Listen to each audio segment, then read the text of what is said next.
ரமணியம்மா, இன்னொரு நாள்லாம் வேண்டாம். இன்னைக்கே என்னோட அம்மா வருவாங்க. என்ன புனிதா சொல்றீங்க? எங்க அம்மாவை பத்தி எனக்கு தெரியும் கபிலன். ரமணியம்மா, நம்ம மத்த வேலையை பார்க்கலாம். கண்டிப்பா தாலியை பிரிச்சு கோக்கும் போது எங்க அம்மா இங்க இருப்பாங்க. கபிலன், நீங்களும் வேலையை பாருங்க. சரி தாய், நீ சொன்னா சரித்தேன். அமுதா இங்க வாயே. சொல்லுங்க அத்தை. பூஜை ரூம்ல உன் அண்ணிக்கு அண்ணனுக்கும் புடவை வெட்டிலாம் வாங்கி வச்சிருக்க, அதை எடுத்துக்கிட்டு வா. சரிங்க அத்தை. புனிதா, நல்லா யோசிச்சுக்கோங்க.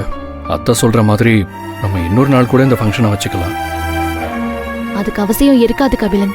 அத்தை, இந்தாங்க அத்தை. கொண்டா கொண்டா. 2 பேரும் இந்த துணியெல்லாம் மாத்திக்கிட்டு வாங்க.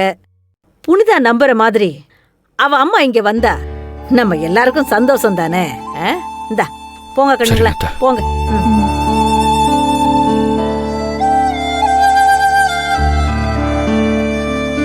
புனிதா அம்மாவோட பிடிவாதம் என்னன்னு எங்களுக்கு தெரியும். எனக்கு என்னமோ அவங்க வருவாங்கன்னு தோணல. அதான் அத்தை வருவாங்கன்னு அண்ணி சொல்றாங்கல்லப்பா. புனிதா எந்த நம்பிக்கையில சொல்றான்னு எனக்கு தெரியல.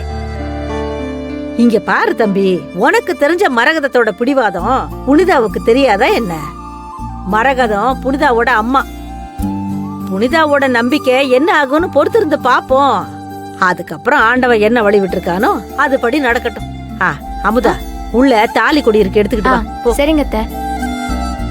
அவங்களுக்கு என்ன அவ்வளவு பிடிவாதம்? சரி விடு, வராங்களான்னு பாப்போம். சரி வரட்டும். இருங்க, இந்த பாரு. வந்துட்டியா? கொண்டா கொண்டா கொண்டா. இந்த பாரு, நீ இப்படியே நின்னு எதுவும் யோசிச்சுக்கிட்டு இருக்காத.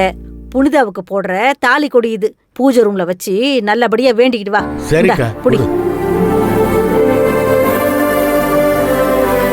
ஏய், இவங்களையெல்லாம் உட்கார சொல்லி ஏதாவது குடுத்துட்டு நீ இந்த ரூம பெருசா ஃபங்க்ஷனுக்கு ரெடி பண்ணிடுவோம். உட்காருங்க.